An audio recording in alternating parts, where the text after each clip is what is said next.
नहमदुहु व नुसल्ली अला रसूलिहिल करीम अम्मा बाद। सवाल ये है कि क्या रोज़े की हालत में इंजेक्शन लगवा सकते हैं या नहीं लगवा सकते।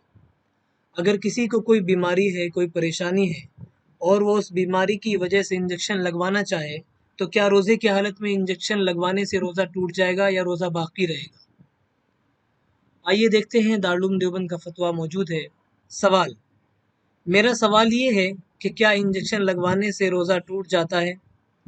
अगर इंजेक्शन पट्टे यानी गोश्त में लगवाया गया हो, अगर इंजेक्शन रग में लगवाया गया हो, नस में लगवाया गया हो।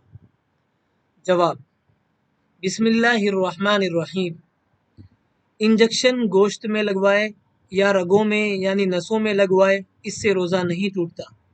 वल्लाहु ताला आलम। दारुल इफ्ता दारुल उलूम देवबंद।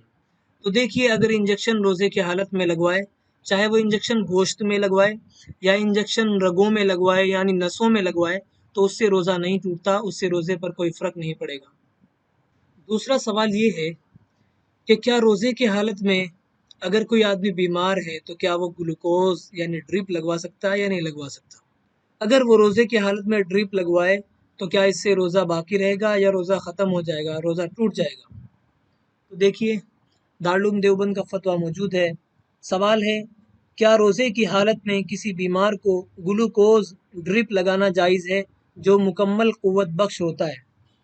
जवाब, बिस्मिल्लाहिर्रहमानिर्रहीम।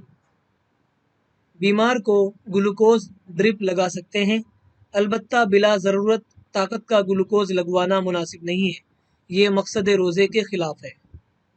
वल्लाहु ताला आलम। दारुल इफ्ता दारुल उलूम देवबंद।